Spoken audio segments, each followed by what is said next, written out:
Big Rab Show Podcast is kindly sponsored by G1 Reeds. They are the champion's choice, with many bands around the world playing G1 products, providing everything you'd need to hit the circle or the big stage. So, check out g1reeds.com as they keep the lights on here at the Big Rab Show Podcast.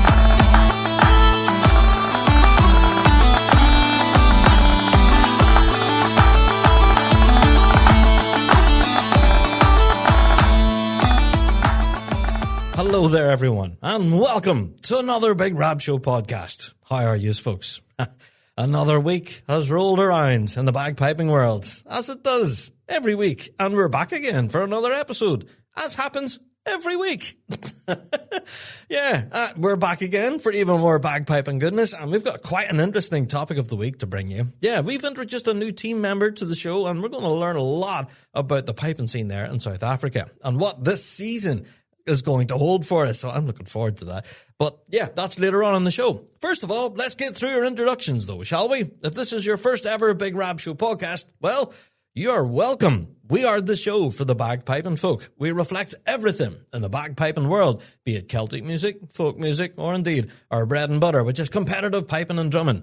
Each and every week we're here, as I mentioned, talking about what we know and love to be the music of the Great Highland Bagpipe and its people. And yeah, with each and every show, we always like to plug our Patreon. Yep, that old cliche. Every podcast you listen to has a Patreon, and we do as well. So if you would like to click on support and get your mitts on loads of extras, well, you can help support us and be part of the Patreon faithful. Yeah, shout out to our Patreon faithful, who are awesome, by the way, who've been treated to something quite special over the course of the weekend. Now, we were talking about this last night on Fuse, and we kind of teased it a little bit over there on Fuse FM, and a lot of people are very curious what the heck I was talking about. We've started something really special over there on Patreon. It's exclusive to Patreon members, and the only way you can go and get it and actually check it out is by joining us on Patreon. That's all I'm going to say for now. I'm going to remain cryptic, but there's something really cool happening over there that we've been putting a lot of work into behind the scenes and all that, and making it a reality. So we hope that you're going to enjoy that, Patreon faithful. Yeah, it's a good one. It's a good one. And you know what? It's only going to get better too. The more we produce of these, the better it'll get. Anyway, stop it, Rab. You're going to let the cat out of the bag. But yes, if you want to go and check out the cat, you can go and join us on Patreon and be part of the Patreon faithful, and help support your favorite wee piping podcast and get all those extras as well. There you go. All right. With each show, we do open the door to listener mail, and this show is no different. Yeah, our email address has never changed from the beginning of the show. bigrabshow@gmail.com. That address again, bigrabshow@gmail.com. We always love to hear from you. A lot of you have reached out in recent weeks, especially since last week's show, where we put out a call asking people to help us with our international coverage. Yeah, you might have heard this last week. We put an open call to anyone willing to help us listening to the show, regardless of geographical location. If you can help us with our season coverage, not just here in the UK, but internationally. That was the crux of it. It was the international part of it that we were really interested in. And boy, you folks out there did not disappoint. We've had a lot of people reach out to us recently, especially from the United States. Actually, there's been a good number of people from across different piping organizations there in the United States. So thank you to everyone who has. We are taking our time to get back to you, but that's because things are kind of busy on our end at the moment. We will hopefully get back to everyone, and we will line up our coverage from everything happening there in the US.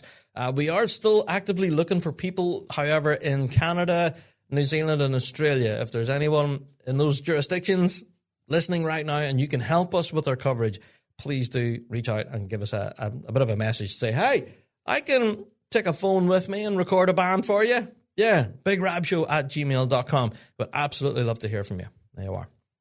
So, yes, we get a lot of correspondence about that. A lot of people volunteering their time to film pipe bands for us internationally, which is smashing. Thank you. But, yeah, we also got another bit of listener mail here. This one came in from Jim Sim. Yes, the Midwest Pipe Band Association president. How you doing, Jim? It's always great to get an email from Jim because you know something exciting's happening. You know, as soon as I see his name pop into the inbox, I go, oh, something cool's happening. What's going on? Well, yeah, something cool is definitely happening. Jim dropped us in an email just the tail end of last week to say it was announced this morning when he sent this, it was the 20th of February, that Inveraray District will be putting on a second concert. Are you kidding me? A second concert? Yeah, because obviously we were talking about this. Their first concert that they announced absolutely sold out within a blink of an eye. It was crazy. So Inveraray District have actually agreed to do a second one. What? That's insane. So the second concert will be on Thursday, June 11th. Yeah, doors open at 7 p.m. Now, the tickets for this are not on sale just yet. So don't go and start flooding the website with requests looking for tickets. The first one is sold out. You can't get tickets for it anywhere. It's gone. That's it. You can't get a seat in the place. However, the second concert, due to demand, tickets will go on sale on March the 9th. Okay? On March the 9th at 10 a.m. CST. Now, I'm not sure what CST stands for, but that obviously must be the time zone. So there you go. 10 a.m. on March 9th. The link will go live for all your ticket purchases, okay? Now, I have to be... Right, I'm going to put this out there. There is a special little discount. Now, this is kind of cheeky. This is kind of cheeky. So the Chicago Games themselves are going to be offering a 10% discount on games tickets for a limited time, all right? Yeah, and they can be purchased through chicagoscots.org. Wanted to throw that out there as well. So, yeah, keep an eye on your inboxes, folks. All right? So the games themselves will be throwing out emails to those who are signed up to their mailing lists and everything, you know, with little updates and stuff about the ticket launch. I just want to say that. Anyway, very exciting. But Inveraray District agreeing to do a second concert due to high demand, that's fantastic. And, yeah, full credit to Inveraray. And Jim actually puts in his email, want to thank Inveraray for doing a second show. Yes, absolutely. That deserves an all round of applause. Absolutely. Well done, Inveraray. 2 shows coming up now in Chicago. That's fantastic. Yeah. Jim also says in his email, also the entry deadline for the Terry McHugh Memorial Amateur Competition, which took place on March 21st in Park Ridge, Illinois. I think we did mention this in a previous show. The closing date for entries is Sunday, March the 1st. There you are. So that's just around the corner, actually. So, yeah. And also the entry deadline for the Ohio Indoor, Solo, and Band Competition, the deadline for that is the 20th of March. Yeah. Oh, no, sorry, that's taking place on the 20th of March. What am I talking about? The deadline for entries is the 8th of March. Yeah, I could just about read my script. There you go. But yeah, massive thank you to Jim for sending that through to us. Very exciting news to see the Inveraray District will be on stage twice. Wow, that's fantastic. And tickets for that go on sale the 9th of March. There you are. All right, another bit of listener mail has come in. This one's coming from Robbie. He says, hey, Big Rab, I've got a new discussion topic for you. What does he say here? Another discussion topic for you about the future of pipe bands. That's a broad term, Robbie. He goes on to say, why isn't pipe bands an Olympic sport? Yes, I spoke about this last week. A lot of people really loved my take on it. Whenever I was talking about figure skating and everything, and the guy with the wobbly ankle, I think it was, and that was the difference between gold medal and silver. Made no sense. Anyway, he goes, but yeah, he says, why isn't pipe bands an Olympic sport? Okay, I'm interested. He goes on to say, best on best, representing your country. Ooh, say a minimum of 15 or a maximum of 20 pipers. Okay. A minimum of 9 snares, a max of 13. That's a big drum corps. And then a minimum of 5 tenors with a maximum of 9. Okay. That's a mighty big band, though, Robbie. There you go. He goes on to say, I think it would make a good case since figure skating is considered an Olympic sport with a question mark. There you go. Now, figure skating for me absolutely is an Olympic sport. What they do on the ice is something else. But yes, there is an artistic element to it. And yeah, we did mention this last week about pipe bands being competitive art. And a lot of people agreeing with me, saying, yeah, I never thought of it that way. But it is. It is absolutely competitive art. So this idea of a pipe band Olympic Games. That could be interesting, couldn't it? Could you imagine the representatives of Scotland competing against the representatives of the United States or Canada, Northern Ireland, for example, Australia, New Zealand? Could you imagine that? What would that super pipe band look like? Oh, there's a future topic of the weekend there, Robbie. That's an interesting idea, where each one of the pipe bands who tick to the circle and compete against each other, if they were to go there and represent their country rather than representing their pipe band, what would that look like? Ooh, how would the selection process work? Who makes it through to represent their country? Oh, man, that's a tangled web right there, Robbie, and an interesting one all the same. Thank you for your listener mail. Appreciate it. bigrabshow@gmail.com. You can always mail us in your thoughts and feelings on that. Do you think piping should be an Olympic sport? Should we have country versus country rather than band versus band? That's an interesting dynamic, that one. All right. Well, let's move on. Talking about interesting dynamics, one of our favourite sections on the show here is Weekly Drone. And yeah, we've got a couple of weekly drones on the shelf this week. Yeah, JD's been busy. So yeah, don't forget you can send in your own weekly drone, of course. You can go to our website, thebigrabshow.com. There's a big button at the top of the page that says Weekly Drone. Click on that and you can tell us your story, warts and all, without fear of recrimination. It's completely anonymous, and that's the beauty of it. It's an open microphone to the bagpiping world. And you can let us know your genuine thoughts and feelings on all things piping. Yeah. All right, JD, time for Weekly Drone, mate. Let us have the first one then, please.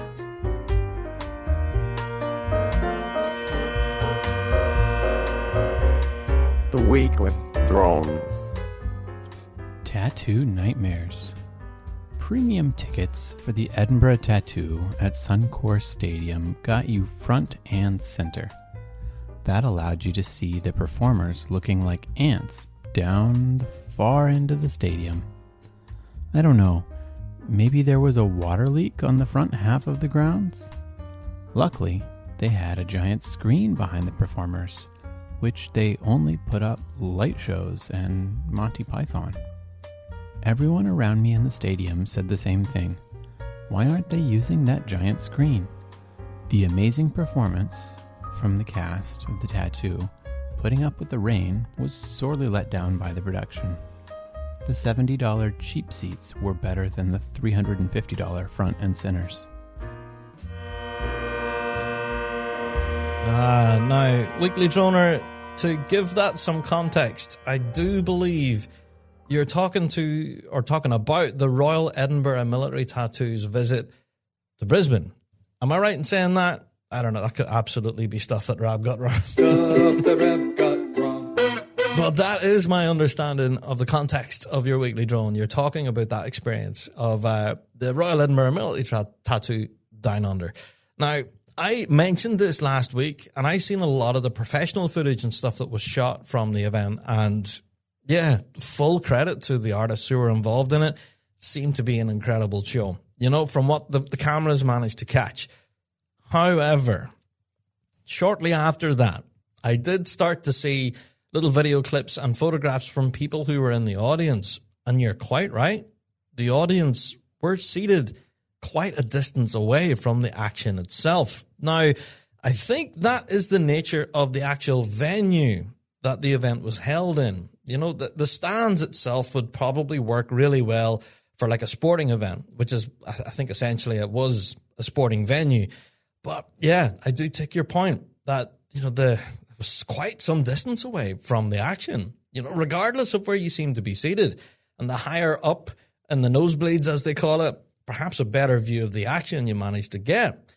So that's an interesting dynamic, that one. Whenever you do run a tattoo, it is very difficult whenever trying to place your audience so they get the best view possible, but also to allow enough room for the performers to actually do their thing.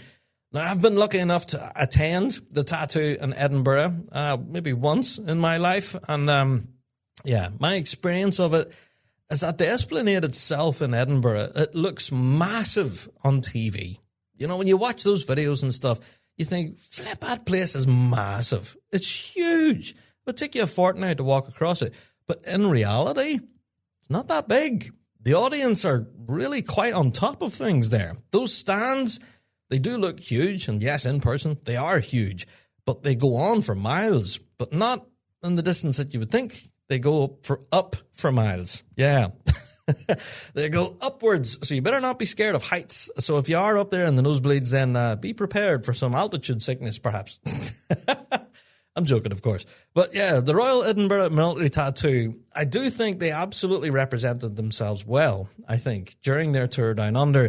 The music and the performances themselves were absolutely electric, and I stand over what I said last week. It was a success. From a piping point of view and from a piping fans' point of view, everything was just brilliant.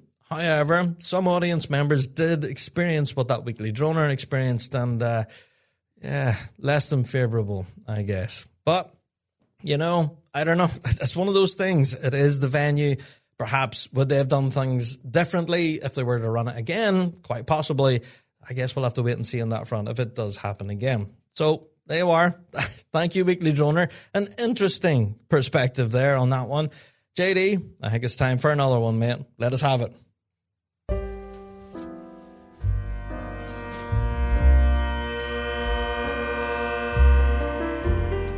It's the Weekly Drone. Keep this between us. People who think they are being sneaky, having private chats with other bands. People talk.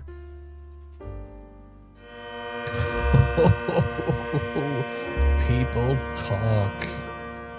Wow. Weekly Droner, I think whoever wronged you, dear loved them. Secret meetings. Yeah, you know, this is nothing new. The secret meeting thing with other pipe bands has been going on now for generations. I think it's even been going on since my time in the 80s. I remember hearing about, yes, they're in talks with such and such a band, but they're not saying nothing until they have their place secured. And then they'll come back to us and say, right, boys, there's your uniform. Cheerio, I'm away. See you all later. I'm away to play pipes and I'm not coming back. And right. Yeah, and then you're right. Don't let the door hit you on the backside on the way out kind of thing. Aye, but yeah. Yes, I had a lot of experience of this myself. I think it's nothing new. The bagpiping world, this is a very well-known thing to happen. But it always surprises me whenever you have these secret talks, for example, if you lift the phone with a band and say, hey, have you got any spots? Can I come on up and play with you guys? You know, within 5 minutes, that phone call is broadcast around everybody in the band to say, guess who phoned me the night looking to come play with us? Oh, you never guess. And then everyone's talking about it. And then before you know it, everyone in that band has then told everyone outside of the circle of that band. And then, news spreads so fast in the bagpiping world. It's kind of crazy. So the people who are attempting to have secret talks, I don't think they understand fully how news travels so quickly in the piping scene. Yeah. So Weekly Droner, I do take your point. People talk. And that, us in the bagpiping world, I'm sure we've probably already heard tons of stories of how conversations behind closed doors end up in results of people leaving, moving, transferring bands, and all sorts. And then every now and again, we would bring a story like that to here in the show. Say a change of leadership, for example. Things like that, big changes in bands. We talk about them all the time here on the show. But whenever they are attempted to happen in secrecy, 9 times out of 10, that's not the case. It's not very secret. So, yeah, anyone listening right now that is perhaps in the midst of a secret conversation with a pipe band, perhaps if you want it to be kept secret, then good luck. Yeah, that's all I'm saying. But be prepared to be found out if that is the case, and then be able to hold your hands up and go, yeah, okay, I made a phone call to talk to insert band name here, and I'm going to go and play with insert band name here. There you are. So yeah, secret talks aren't secret. People talk. Weekly Droner, you couldn't be any more accurate. 100%. Now, what it means for the player themselves, obviously, is one thing, but what it means for the bands is another. You know, for some bands, recruitment is an incredibly important thing, but for the band that's potentially losing that player, that's also another different matter entirely. Yeah. Now, we do talk about this every year. You know, we go through transfer season, as it's affectionately known, and people jump around bands like crazy. And then you don't really know who is playing where until the season starts, until you see them walking around wearing a different kilt, and you go, oh, hold on, who are you playing for now?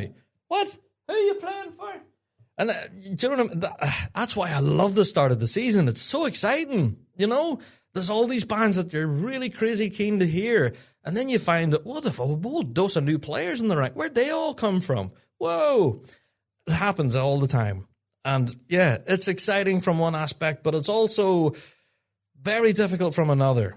There's going to be a topic that we're going to be talking about here on the Rab Show in the next few weeks, and I'm going to briefly mention it now at this point. Thank you, Weekly Droner, by the way, for sending that in. It's kind of allowed me to bring this to the fore.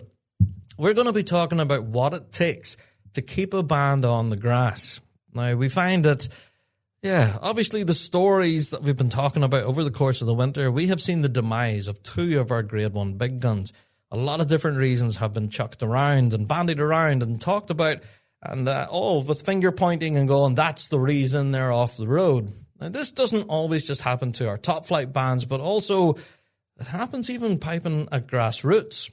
And if anything, there's been so many bands now that have, had to pull the plug and are no longer in the circle for a multitude of reasons. And we're going to get into that in a future podcast. And the reason it's a future show is because we want to spend a bit of time and invest a lot of work in this one. We want to get it right. We do feel that it's quite an emotive topic. I've been part of many different successful bands in my time that have had to pull the plug at the last moment before the season rolls in. And it's a very, very bitter pill to swallow for everyone that's been working incredibly hard for multiple seasons. It's happened me, it's happened plenty of others out there. And I'm aware that there's emotions involved. So I want to be particularly sensitive around this. Without finger pointing or going, it's all their fault. No, we're not going to do that. But we are going to get into the actual genuine reasons. What makes it difficult to keep a band on the grass? And at the end of this week's Weekly Drone, I want to know your thoughts on it. What do you believe it takes to keep a band on the grass? What is the secret sauce? Is it success at competition, or is it creating a family kind of atmosphere, or where does pipe band loyalty stem from? Is it a family thing? Your family for generations have played in X pipe band and that's just the case. Or is it based on geographical location, or just what is it? We'd love to know your thoughts. bigrabshow@gmail.com. You can email us. Or, of course, if you have anything to mention on the topic, Weekly Drawn. Without fear of recrimination. There you are. What does it take to keep a band on the grass? That's going to be an interesting show, that one. Yeah. All right, folks. That's it for Weekly Drawn and for listener mail. And our show is definitely on the road. Yeah.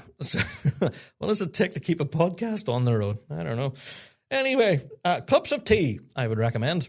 Hi. Speaking of which, I'm going to take myself a wee break at this point, and I'll be right back with all of the news and updates. Ever wish you had a piping teacher on call 24/7? Well, now you do. Introducing the Interactive Player, a game-changing new practice tool at Dojo University. Play along with world champion pipers while the notes on your sheet music light up in time.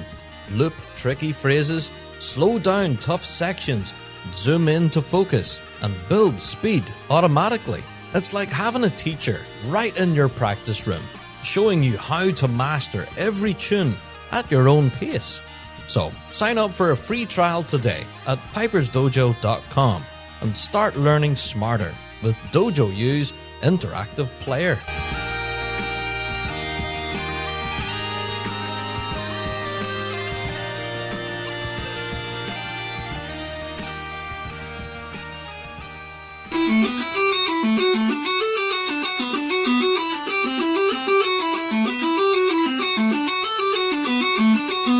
Ready to take your playing to the next level? Say hello to the ES Session Chanter, the ultimate practice chanter designed for versatility and durability. Crafted from stainless steel and aluminium, the chanter comes equipped for both an A stem and a B flat stem, giving you the freedom to play along with any instrument, anytime, anywhere. Whether at a band practice or a trad session, the ES Session Chanter keeps pace with your creativity. Included with the chanter is the custom carbon carry case, the perfect addition to this compact and tactile instrument. To get yours, head to essessionchanter.co.uk.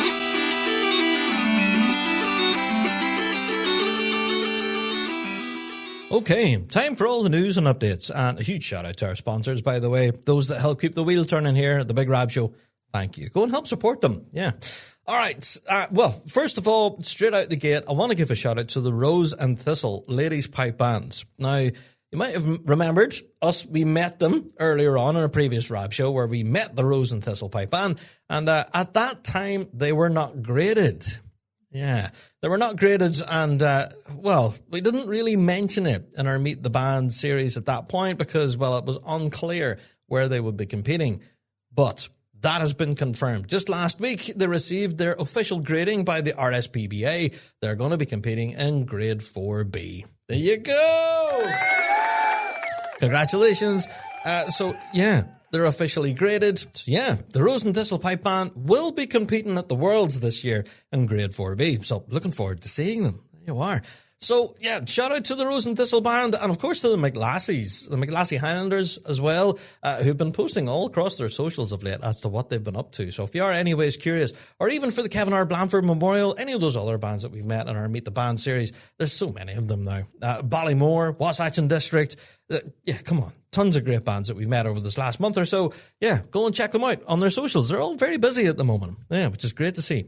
Okay, time for another news story. Well, the lineup for Pipin' Live from the 9th of August to the 14th of August, to be precise. Yeah, Pipin' Live, the lineup will be announced very soon. For those of you who are interested in all of that and where to get tickets and everything, well, tickets are officially on sale right now. You can go to pipinlive.co.uk and go and grab them early. Yeah. Now, as for the full lineup and who's playing where, what, and all that stuff, you need to go to the website, pipinlive.co.uk. Go and check out all that information. We will be talking more about Pipin' Live, of course, as it gets closer. And if anything, we will be doing a full Pipin' Live preview podcast like we do every year. But yeah, just wanted to give it a plug this week. Anyone that's looking forward to Pipin' Live? Yep, me, I am. Go and check it out, pipinlive.co.uk. Yeah, things are starting to ramp up over there. Yeah, it's getting closer. Okay, this week I'm going to give a big shout out to Jake Jorgensen, of course, lead tipper of Scottish Power. Well, the reason I'm giving him a plug this week is because he's been working on something really quite exciting. It's called Nordic Pulse. Have you seen this?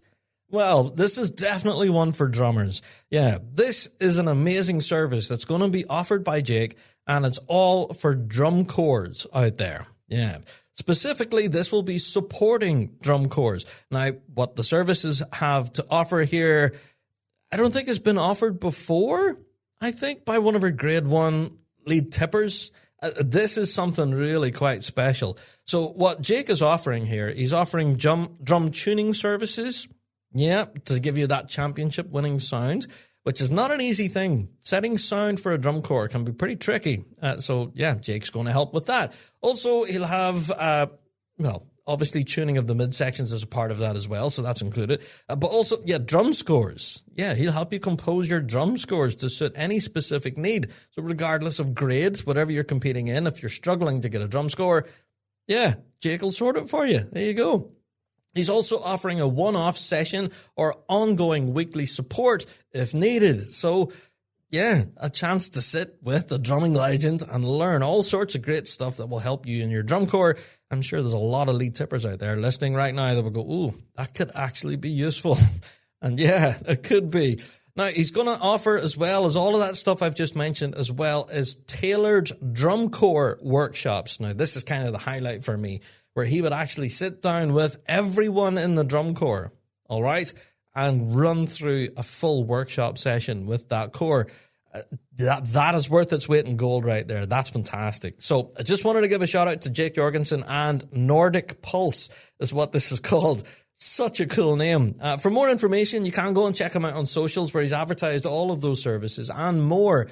He's encouraging anyone to get in touch with them. And if there's anything that you think that your drum corps could benefit from, well, he's offering full support to drum corps out there. So his email, nordicpulsepercussion@gmail.com for all information. And so, yeah, I think this is fantastic. What a service. Now, I know for me, especially in my lead tipper days back in 3A, 3B, yeah, a lot of this stuff I really had to kind of learn on my feet. But to have someone to be able to come to a band practice, for example, or maybe on a Zoom call or something, and then go through everything with you, that's fantastic. Yeah, that's paying it forward. So well done, Jake Jorgensen. What a great service, Nordic Pulse. And take advantage of it. nordicpulsepercussion@gmail.com. Okay, now we mentioned this last night on Fuse, and I'm going to mention it again here tonight on the podcast. Now, for good reason. Right, what am I talking about? Surla and District Pipe Band have a brand new set of drums. And have you seen these things? Oh my word, they're absolutely... I have never seen drums like them. Oh. They are just so good. Wow. If you have no idea what I'm talking about, go and have a look at Surla and District on their social media, where they have published photographs of their brand new drums provided by Premier Percussion. Now, these are beautiful. I'm not overselling it, folks. If you haven't seen them, you don't know what I'm talking about. Go and check them out. The chrome work on these drums. Now, as to how shiny they will be after a full season of playing, I don't know. I hope they will remain shiny, but the woodwork on this, the grain effect and everything, just brilliant. So, will Surla and District Pipe Band be winner of coolest drums for 2026? Who knows, but seriously, the angels are singing. These drums are absolutely beautiful. So shout out to the Arts Council of Northern Ireland. Enough of the angels. Yeah, the Arts Council of Northern Ireland, who did help, and of course with the Department for Communities as well, with grants and everything, that helped Surla and District buy a full set of new drums. These are beautiful. Go and check them out. Surla and District's brand new Premier drums. Oh, just fantastic. Do you know, it's moments like this that I know I'm a piper now, but even I can still appreciate a cool looking drum whenever I see one. And man, they're beautiful. Anyway, fly on, Rab.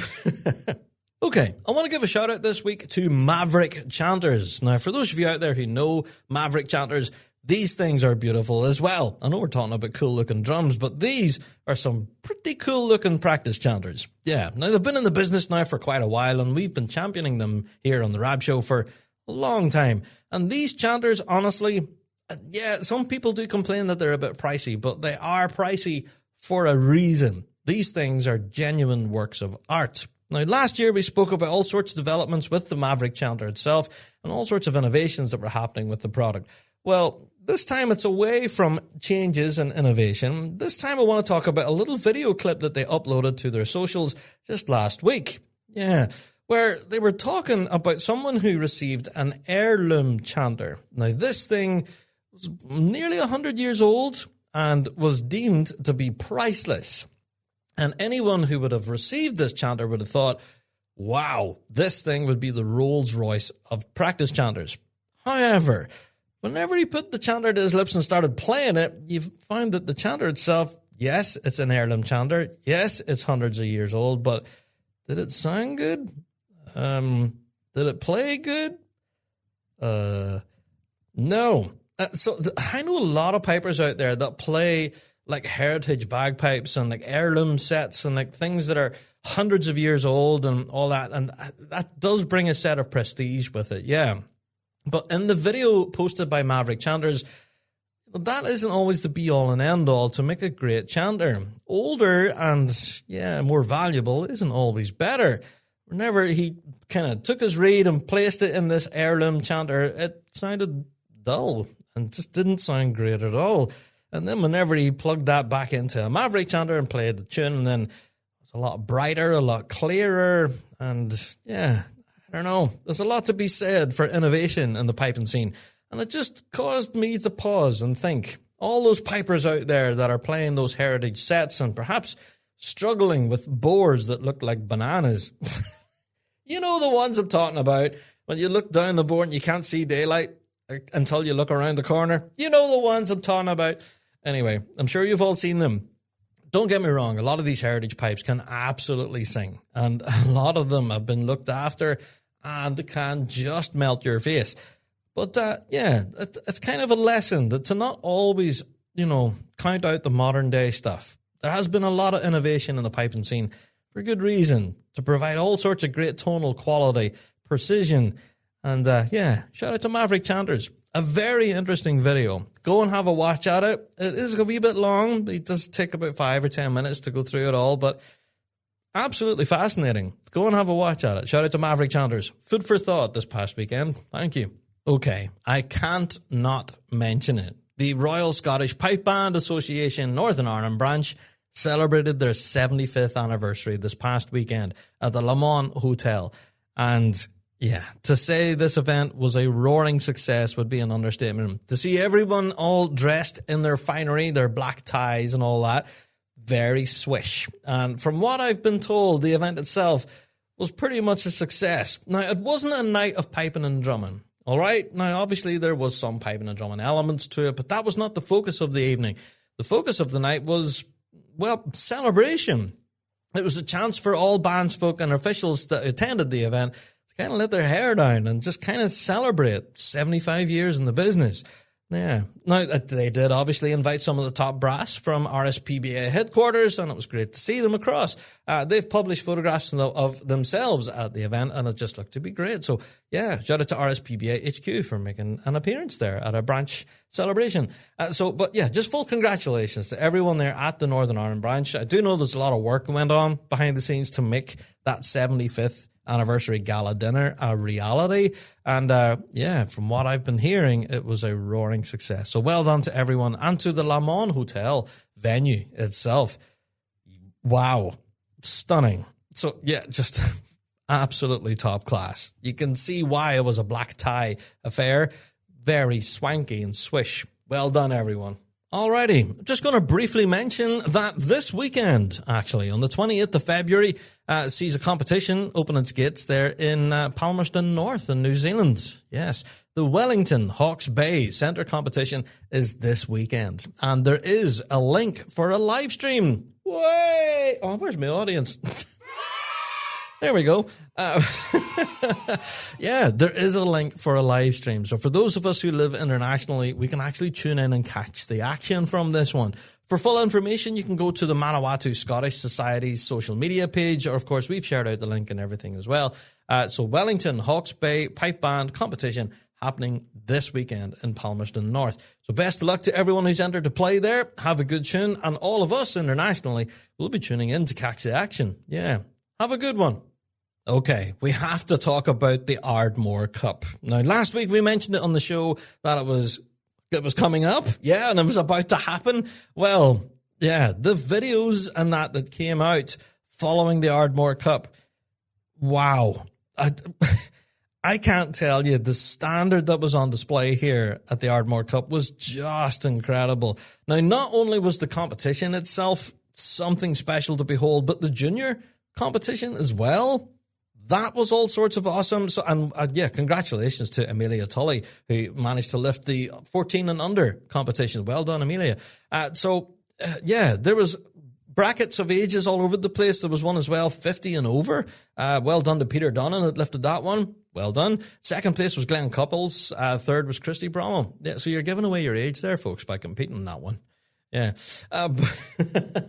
The competition itself, honestly, was fantastic. This is a competition that I've been keeping a track of over the last few years. The Ardmore Cup is just continuing to grow from strength to strength. The winner of this year's competition overall was Connor Sinclair. Yes, well done, Connor. He managed to lift the medley and the MSR with a clean sweep of the board there. Well done to everyone.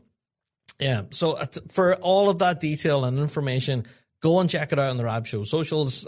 We have provided that information where we have managed to find it. There you are. But also, I have to give a mention to the after party of the Ardmore Cup. Now, we had a Rab Show team member there at the Ardmore Cup, Annabelle. And yeah, even Annabelle was there thumping out some big tunes along with Alan Tully and the folks there in the bar. And we still haven't heard from Annabelle since the Ardmore Cup. She's kind of disappeared. So if anyone knows where Annabelle is, tell her to say hi. But yeah, we think Annabelle had the best time at the Ardmore Cup. We got periodic and kind of updates from her throughout the day saying, oh, this is so much fun. So yeah, I think Annabelle had a good crack at it. Yeah. So go and check out the videos and stuff that Eric Stein put up on his socials with Alan and Terry Tully playing tunes and others in a bar setting. It's so cool. Very relaxed. And yeah, I think everyone enjoyed a good pint of the black stuff there at the Ardmore Cup. Very entertaining stuff. All right.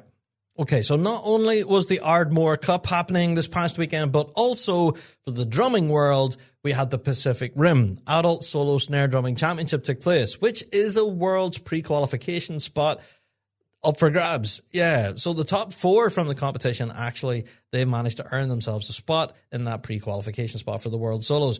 So it's important. Yeah. So the winner overall of the entire event was Stephen McWhirter. Well done to Stephen. In second place was Cameron Lawson. Third place was Eric McNeil. And in fourth was Robert Graham Jr. There you are. Now, yeah, looking at the prize money on offer here, this is kind of crazy. Now, Stephen McWhirter would have picked up $500 for winning the Compound March competition, right? So that's $500 in a sparring. Not a bad weekend's work, Stephen. Then he also won the Hornpipe and Jig competition. That's another $500, right? You following? So that's $1,000. That's $1,000 so far. So not bad, Stephen. Then for the overall top 3 winners, yeah, that's another $1,000 in a sparring. What do you think? What? So am I right in thinking this, or is this absolutely Stuff the Rab got wrong. Did Stephen McWhirter walk away from the Pacific Rim competition with nearly $2,000 or $3,000 in his sparring before he went home? What? That's insane. Well done, Stephen. Hi, the drinks are on you, buddy. I don't know. If it is stuff that Rab got wrong, well then absolutely let me know. But anyway, regardless of the prize money, congratulations to the top 4 who placed in that top 4 bracket and earned themselves that all-important pre-qualification spot for the semi-final at the World Solos. That is vitally important, and every year we report on the World Solo Drumming Championship. We talk about how important it is, and yeah, I don't know. Well done to the top 4 there, who have managed to jump a step then for the World Solos. Congrats. So for full details on the Pacific Rim competition, along with videos and everything from the action, you can go and check that out on BC Pipers Association on their socials and on their YouTube channel as well, where all of those performances see the light of day. We've been sharing those out, of course, as we managed to find them. They are all up there now on their YouTube channel, and we've shared out the links and everything. You can go and check it out. Yeah. All right. I'm also going to give a bit of a shout out to an indoor solo competition that happened there last weekend, actually, in the Sanquhar Academy. That could be pronounced incorrectly. But yeah, it was all thanks to the Ayrshire, Dumfries and Galloway branch. And the winner of the senior piping on the day went to William McCrush. Yeah, of Strathendrick Pipe Band. There you are. The adult piping overall went to Hazel White from the Royal Borough of Annan Pipe Band. Well done. Yeah, and so not only was piping action on offer, but there was also some drumming as well. So the the snare drumming adults went to Elizabeth Shaw from the Royal Borough of Annan as well. So not a bad weekend for the Royal Borough of Annan. Good stuff. So for full details on all of your prize winners from that competition, then go and check them out. Let me see where I'm find it here. Yeah, the Ayrshire, Dumfries and Galloway branch. Just about read me script. Go and check that out. All the details there from the Sanquhar Academy competition there that was held this past weekend. Yeah. Also this past weekend was a Saturday practice held by the African Sky Pipe Band. Oh, did you see this? Yeah. First of all, the music that's being played here by African Sky. Wow. Yeah, first of all, they uploaded a few photographs and stuff, and I was excited to see even just the photos. I thought, wow, that's cool. Yeah, brilliant to see everyone together thumping tunes there. But then they uploaded little video clips of what they were up to as well. Man, oh man. Go and check out the African Sky Pipe Band and what they've been at this past weekend following their full band practice there. Some real good tunes played. Do you know what? I'm actually going to try and do this here on the pod. Can I click on this and will it work?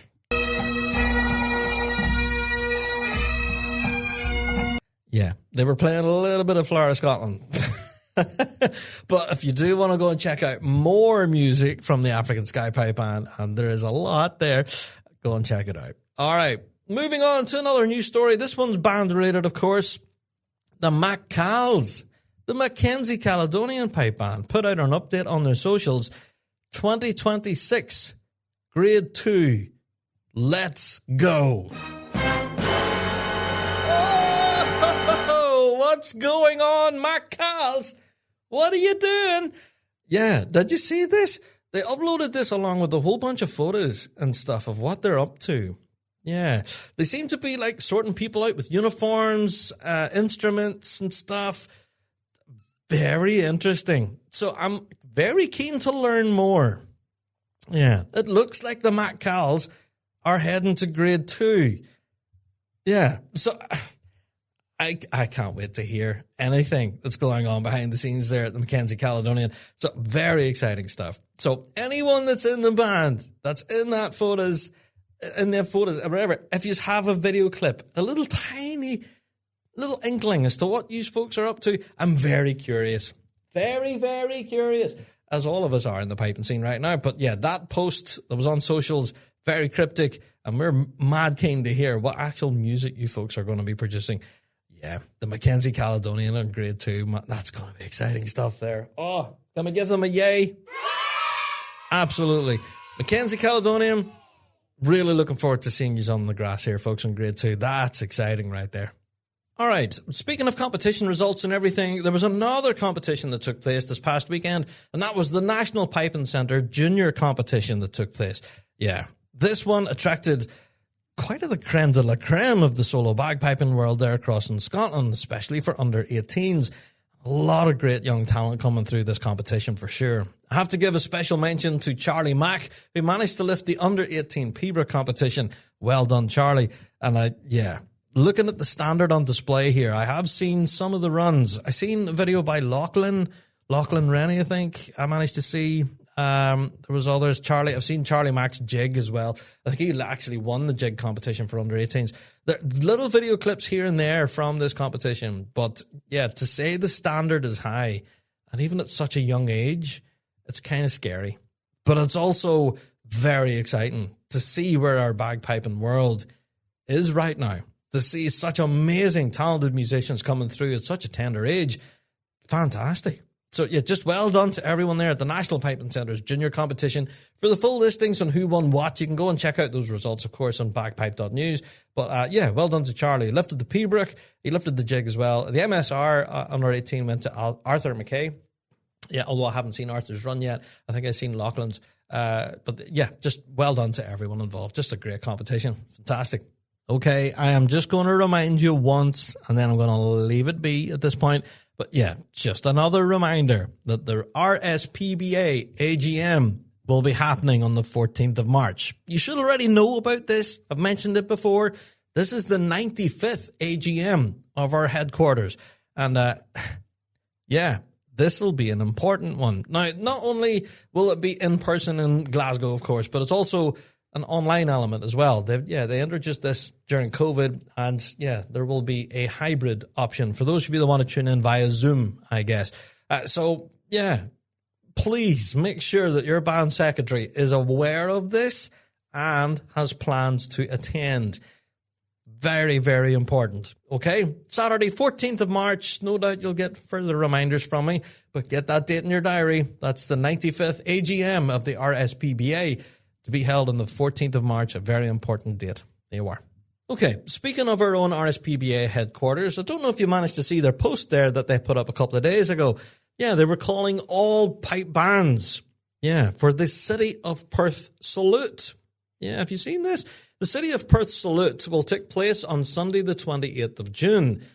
Yeah, in Perth in Scotland, obviously. But now this is going to be directly after the Euros, the European Championships, to be held on the 27th. So what they're doing is that they're encouraging bands to kind of hang around and perhaps be a part of this. Yeah.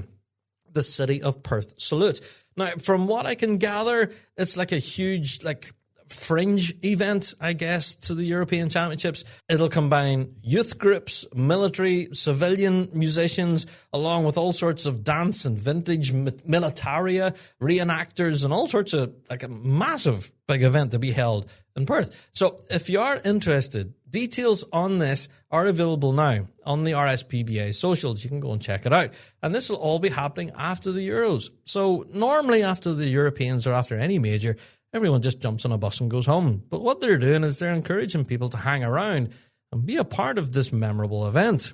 Yeah, so this is all thanks to the Perth and Kinross Council. And for full details, as I say, go and check out the RSPBA and their socials, where you can actually register your band's interest to be a part of this. That sounds all sorts of exciting right there. There you go. The City of Perth salute. That's exciting. Okay, I'm going to give a big plug for this next one. And this one goes to Police Scotland Fife. Yes, on their social media, they've posted it there not too long ago about how they're going to be playing at the Kids with Cancer charity concert in Cookstown. We might have mentioned it at least a dozen times here on the Rab Show. But what they're doing ahead of this event is actually quite exciting. Now, they've been publishing photographs and stuff behind the scenes of, their work going on ahead of appearing at this concert. Yeah, but not only that, the band are going to be taking part in a huge charity fun run.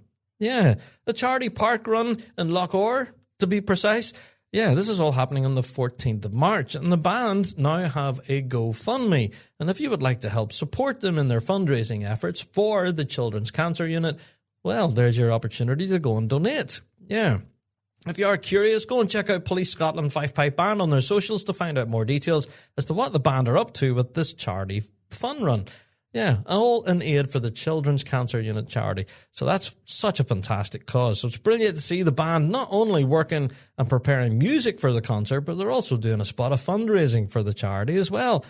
Absolutely smashing. So go and check it out. Police Scotland Fife. And go and donate a bob or two for that one. That's exciting. Okay, I'm sure by now you may well have seen the news that was announced on February the 23rd. Yeah, from the Greater Midwest Pipe Band. Yeah, now the Greater Midwest Pipe Band were a band we were looking forward to seeing this incoming season. Well, unfortunately on their socials, they put out the announcement that the band will not be stepping out this year. Yeah, the Greater Midwest Pipe Band has made a difficult decision to take the 2026 season off competitively to regroup and rebuild. While the band has been working diligently throughout the off-season to prepare for the year, we have arrived at this decision due to a combination of anticipated and unanticipated membership changes that find the band in a place where we need to focus on growth and preserving the community that is Greater Midwest. It is with great sadness to have to make this decision, but we look forward to continuing making great music together in the near future. If anyone is interested in being a part of the organization's growth, they would obviously want to speak with you. And to get involved in that process, just email them, greatermidwestpipeband@gmail.com. There you are. So I sort of read from that public statement that was released from them there on the 23rd. Yikes. It's never a good story, is it? Whenever you hear about a pipe band having to step back. But in this case, it's simply stepping back. It's not pulling the plug altogether here. And that's the kind of good news I would take from this. Every cloud and all of that. Yeah, Greater Midwest making that decision to actively step back, preserve what they have, and then hopefully rebuild for a future season in 2027. And we'll hopefully see them back in that circle again. So I'm hopeful with this one. This could be the right decision made at the right time. You know, if the band were to press on, perhaps things might have been different and they may well implode, as we have seen sometimes before with bands that do everything they can to feel the band on the grass, and it just becomes a hamster wheel that just won't go anywhere. So, yeah, best wishes to everyone there at the Greater Midwest Pipe Band. Not an easy decision. I'm sure that would have taken a lot of heartfelt thought and consultation with all members. Not an easy one. But yeah, best wishes to everyone there at the Greater Midwest. And I hope it isn't too long until we see you back out on the grass, thumping out some big tunes and melting our faces. Yeah, best wishes to all of you there. Okay, I'm going to end on a slightly positive note, I guess, after some bad news in the piping scene. Let's talk about some good news. Yeah, I'm going to mention it again. I've been mentioning it most weeks now, but the Kids with Cancer Night is approaching, like we were mentioning there about the Police Scotland Fife. The gig itself is happening 28th of March in the Royal Hotel in Cookstown, and from what I've been told, tickets for this are now limited. Yeah, there are limited tickets available. So if you do want to go and attend the event and see Police Scotland Fife on stage and the reformed Pipes and Drums of the Royal Ulster Constabulary, GC, that's going to be worth it there. Absolutely. Plus, you'll have a wealth of drum majoring talent, of course, with multiple world champions taking the floor, along with all sorts of world champion solo drummers taking the stage as well. This is going to be a big night of piping and drumming. 20th of March, contact Gary Smith for your tickets now. Avoid your disappointment and help raise some money for a very deserved charity there, the Children's Cancer Unit and the Royal Victoria Hospital in Belfast. That's just around the corner, folks, believe it or not. That's not too far away from now. Yeah. Alrighty. I'm going to draw a line under things there now at this point. And yes, there are other stories that have had to hit the cutting room floor for time purposes. Otherwise, we'll be here all day.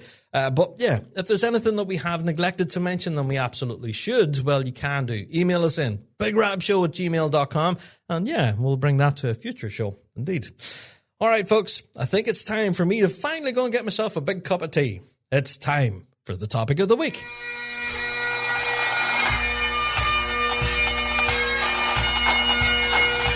Kingdom Thistle Pipe Band Supplies for all your pipe band and marching band needs. Supplying everything from uniforms and instruments to custom designed bass drum heads. They offer it all. Not forgetting their exclusive Kingdom Gilly Brogues and George Boots, crafted by bands for bands.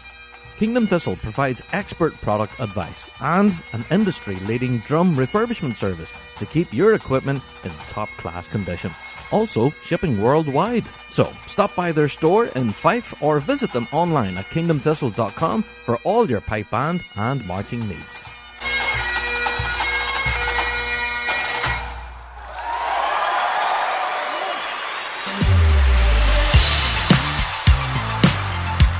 Marchify, the brand new home of Flam 5 drumming. Check out their brand new Strike bagpipe case, inspired by their colourful, popular and reliable Flam 5 drum cases. The Strike bagpipe case combines durability, style and practicality, protecting every movement. Shop now at marchify.co.uk with worldwide shipping available. Marchify, every movement protected.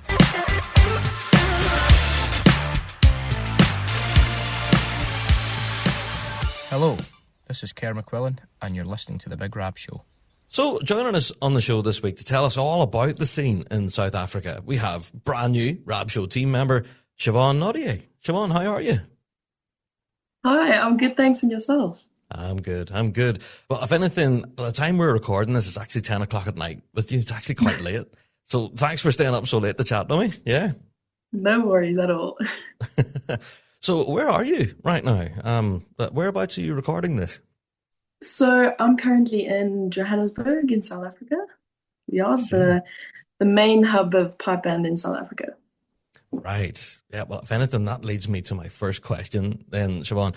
How did piping start in South Africa? Do you know, it's not like your usual place you would expect to see bagpipes, but clearly now the scene's thriving. But how did it all begin? So I think where it mainly started is we had military service here. And from what I know, my dad, how he started in pipe bands is you had to do 2 years military service after school. And my dad, with his love of music, there was the opportunity to go into the medical services pipe band, which was a very, I'm pretty sure it originated from the UK and came through with that. So yeah, he started in there, and I think that's where a lot of our piping and drumming people started. And then it went into schools, where we have like some of the oldest pipe band schools in Johannesburg, and it became like a thing that your school would have a pipe band who would perform at all your prize giving and stuff like that. Yeah, so I think that's where it started. I see. So it came through the military connection, really, and then into schools, and then people started thinking, well, this is cool and this is fun. And then it sort of blossomed from there, I guess. Yeah, to what we have now. Yeah. Interesting. Now, we're going to talk more about the South African scene, but I want to talk a bit about yourself then, Siobhan. You mentioned your dad there. He's quite a famous name in the scene. Shout out to Moose. Yeah. Do you want to tell us a bit about yourself then, how you got involved in piping and drumming? Yes, so I was very fortunate to be the daughter of Moose, obviously, and very lucky to have pipe band around me from when I was a baby. So I've always been in that community, and it's such a beautiful community to be in here. And I was also lucky enough to go to a school where pipe band was offered. So I went to JP High School for girls, and we had a pipe band at JP High School for boys.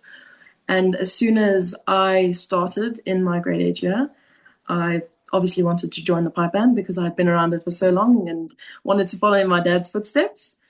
So, yeah, I started at school and just fell in love with it. And I had a very natural knack for bass drumming and tenor drumming, which bass drumming my dad does. So, yeah, and it was just something natural to me, and just so, my whole family was in it, and it felt like home. So, I was able to do it for my whole school career, and I'm still doing it today. There you go. So it was kind of a natural progression then, Siobhan. You didn't really have a choice. That was inevitable then, really, yeah.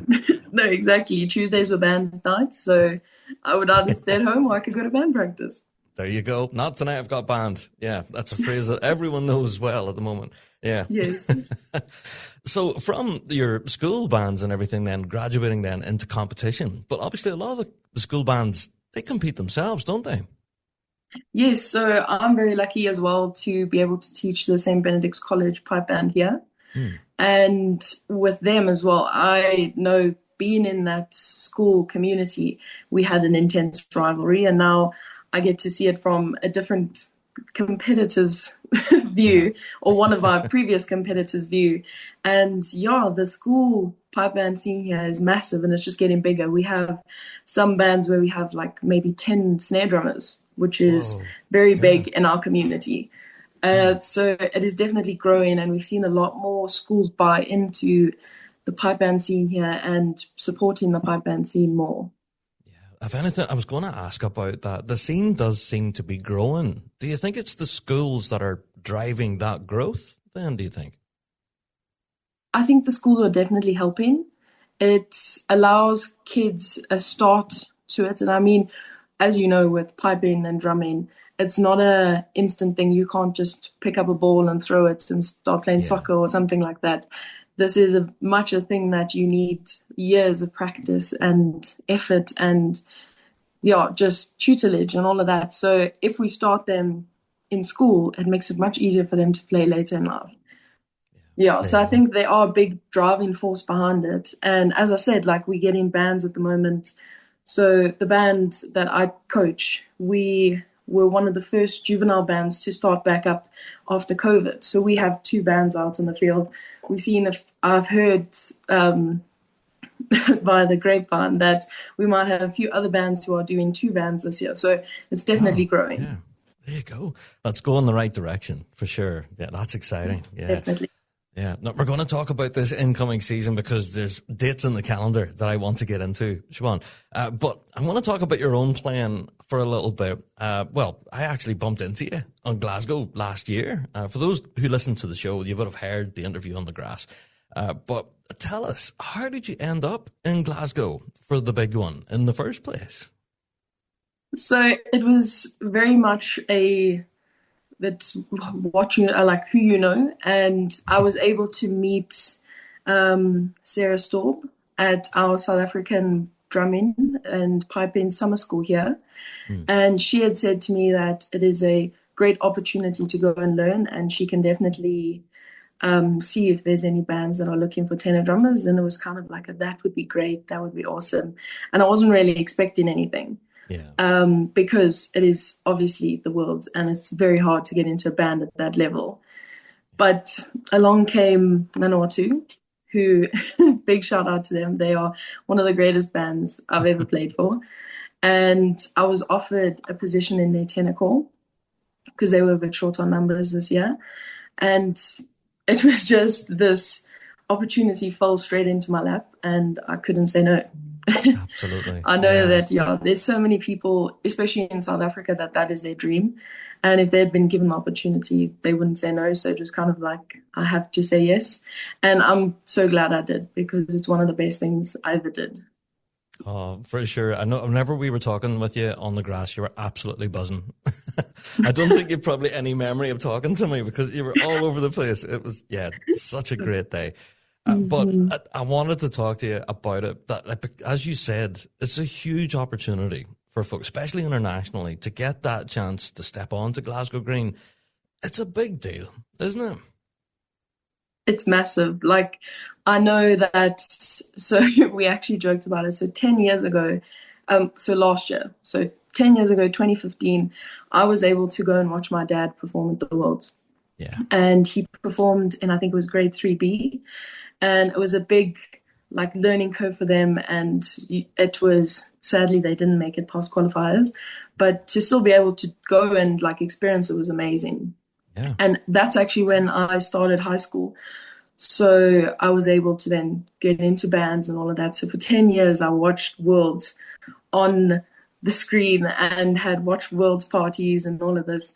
And for 2025, 10 years later, for me to be offered the opportunity to go and play, it was just insane. That's fantastic. Yeah. Honestly, I know I'm kind of overselling it a little bit, but for folks here in the UK listening to the pod right now, it's something we take for granted. It's something that just happens every year, and we skip on an airplane for 20 minutes and we're there. But for everyone else in that park, it's a dream come true in some cases. And in your case, it's 10 years worth of work to be there. Like, it's such a huge moment. So tell us about standing on the line in grade 1, all those cameras, the big screen, the crowd. Were you just in pieces, or how did that go? So luckily, I don't know where I got the courage. I think it was probably from everybody back home and just all the support that I received. I didn't cry walking up. My mom, she took that role. She was very much crying the whole way through. It was very emotional for everyone. But my knees have never shaken that much in their lives. I was so worried that I actually wouldn't walk on, because like it's insane. And the amount of people there, and just like the caliber of players in your band, number one. And then you look to the side and there's the likes of Stephen Crichton and Jordan Bailey, and just these insane players who you've looked up to, and now you're about to compete against them. It's just, it was crazy.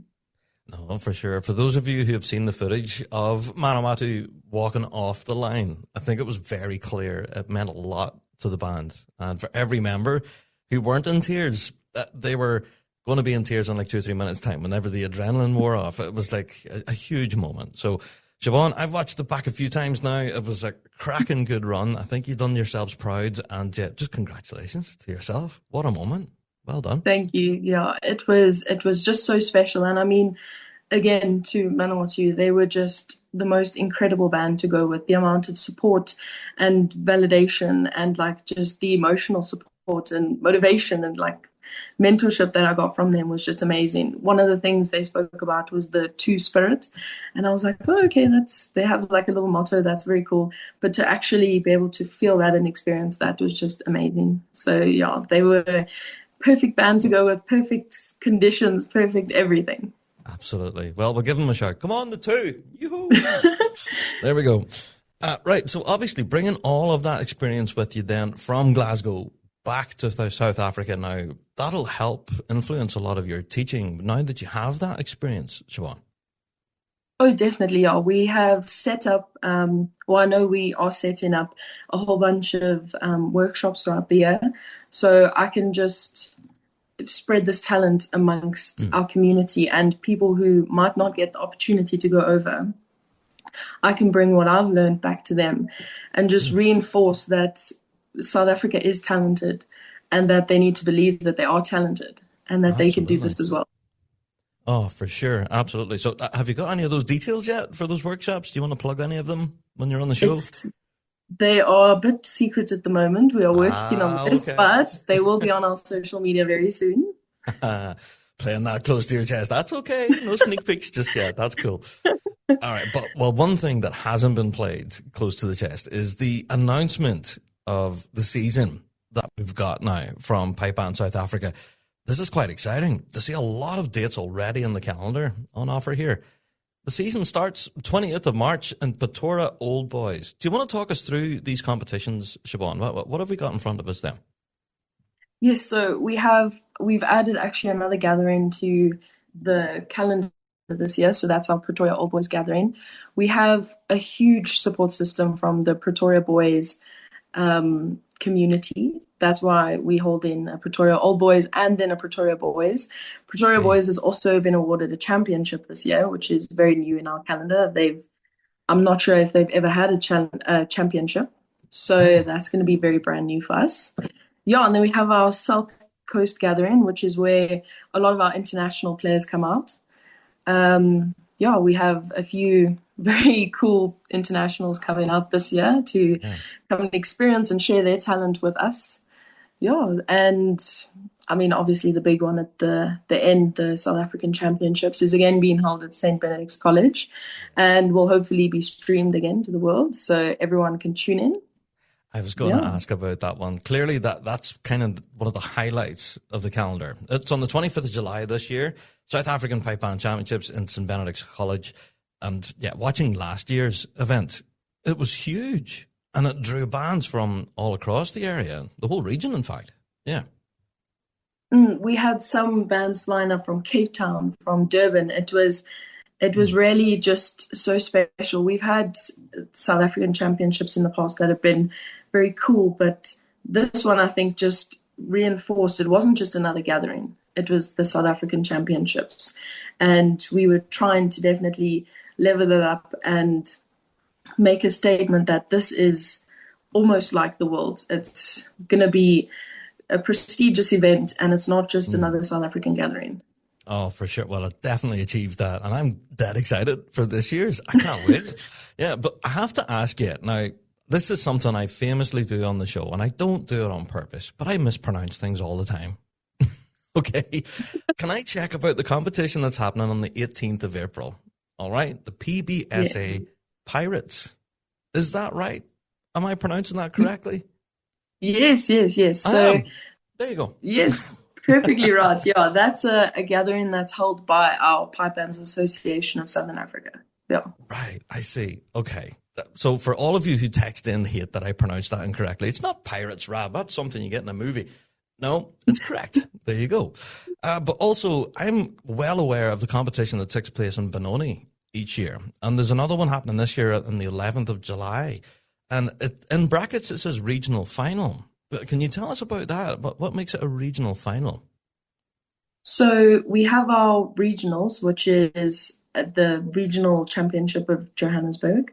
Mm-hmm. And that would be all of our other regional championships would then add up to that final regional championship. Yeah, right. It's different to our championship gatherings. Yeah. Yes, our champion of champions would be calculated on our other championship gatherings. So we have two different systems running. Yeah, two different systems working at the same time.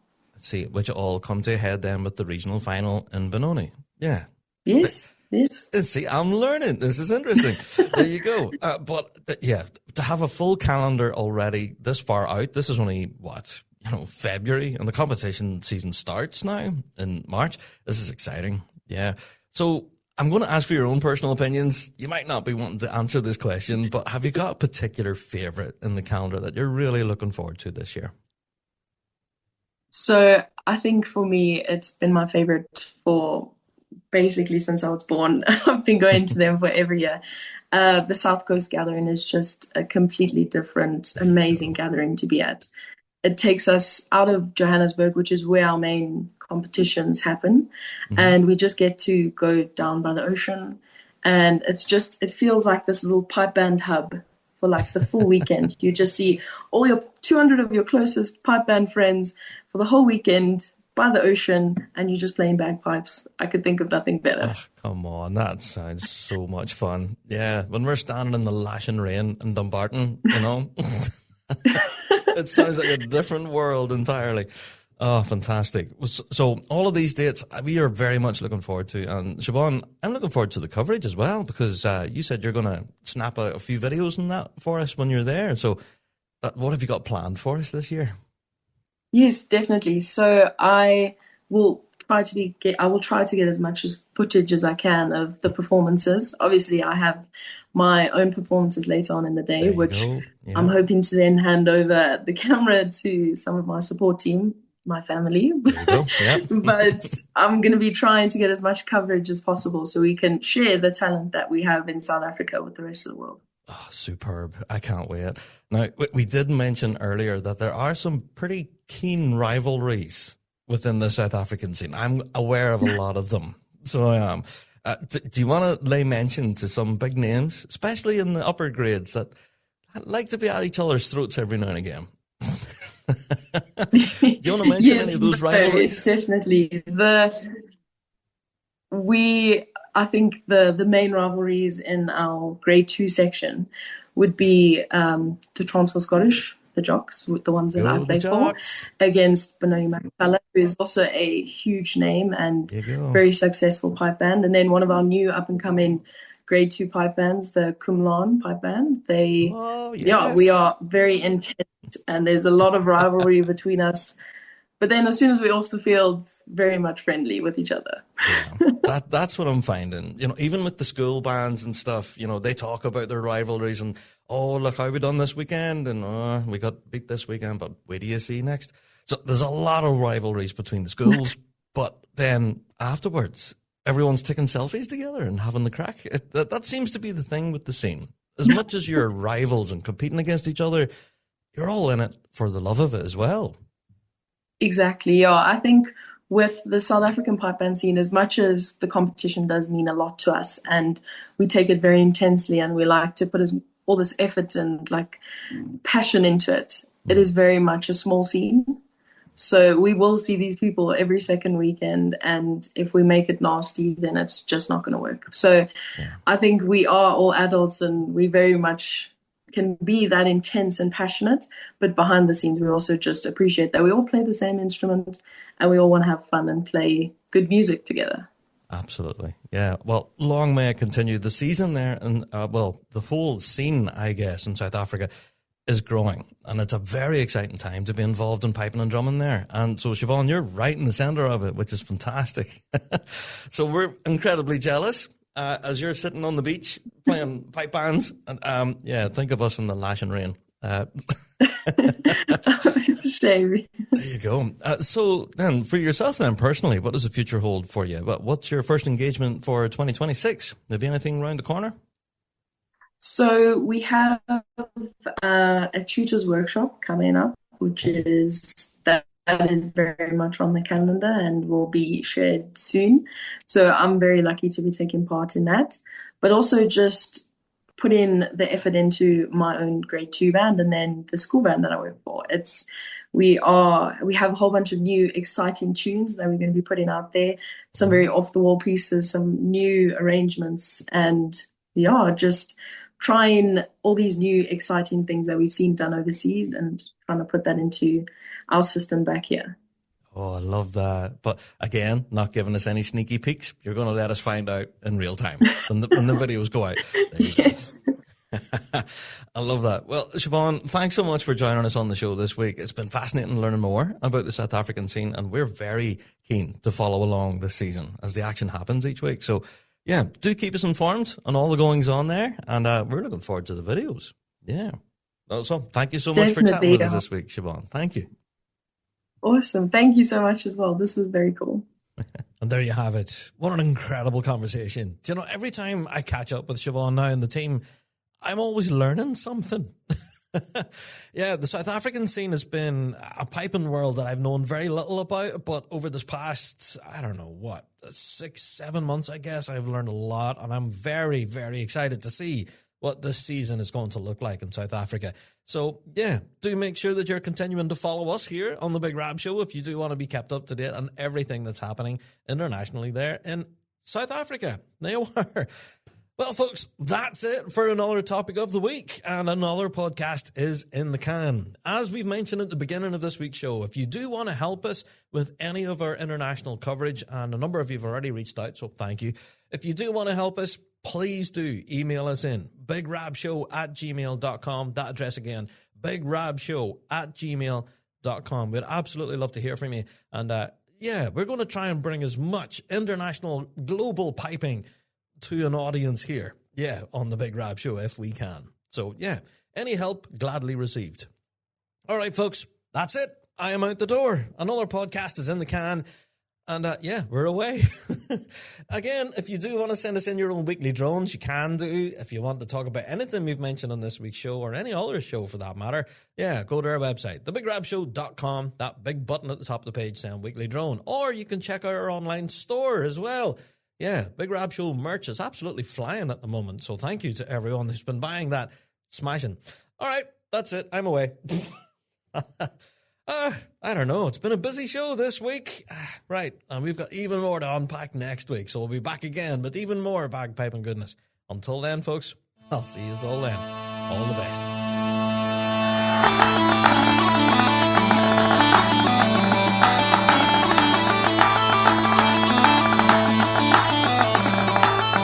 Well, that's it for another Big Rab Show podcast. Thanks so much for downloading this week, and a special thank you to our sponsor, G1 Reeds. Played by bands around the world, they are the champion's choice. Check out g1reeds.com for all of your piping needs.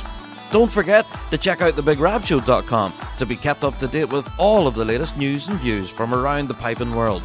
And also, check us out on Patreon. For $5 a month, you can get your hands on tons of extra piping goodness and be a part of the Patreon faithful. So, until next week, folks, we'll see you right here on the Big Rab Show podcast. All the best.